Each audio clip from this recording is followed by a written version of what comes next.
24 नवंबर 1971 एक तूफानी शाम की बात है। एक आदमी ब्लैक सूट और सनग्लास पहना पोर्टलैंड इंटरनेशनल एयरपोर्ट में एंटर करता है, जिसका नाम था डीबी कॉपर या शायद ये उसका फर्जी नाम भी हो सकता है। और उसके बाद जो हुआ वो मिस्ट्री का एक सबसे बड़ा हिस्ट्री बनकर रह जाता है। North west Orient airline flight 305 Portland Oregon से सीटल वाशिंगटन के लिए डिपार्ट होने को तैयार था। 36 पैसेंजर में से एक आदमी ऐसा जिसका उम्र मिड 40s में था, एक बिजनेस सूट, ब्लैक रेनकोट और डीप ऑन द टाई पहना था। वो प्लेन के लास्ट रो सीट 18E में बैठा हुआ था। टेक ऑफ के थोड़ी ही देर बाद वो एक नोट फ्लाइट अटेंडेंट फ्लोरेंस को देता है।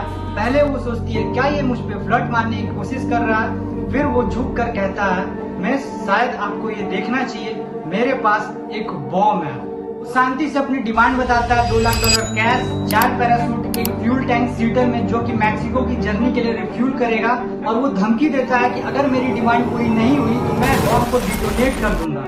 फिर पैसेंजर्स को कैश और पैराशूट के बदले रिलीज कर दिया जाता है और बस डीबी कॉपर, फ्लाइट क्रू और बोइंग 727 वापस हवा में साउथ की तरफ जा रहे हैं।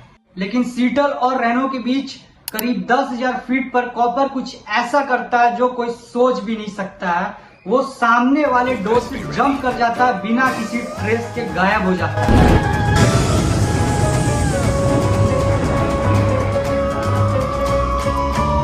अमेरिका की हिस्ट्री में सबसे बड़ी मैनहंट्स में से एक बन जाती है। This is D.B. Cooper's ticket in the name of Dan Cooper. He needed a way to secure the money on his bag. FBI Washington state के जंगल कोलंबिया रिवर के आसपास के इलाकों में कॉम्ब करती है और गांव से पूछताछ करती है, लेकिन कॉपर की डिस्क्रिप्शन से मिलता जुलता एक भी क्लू नहीं मिला। पैराशूट का भी नामो निशान नहीं था।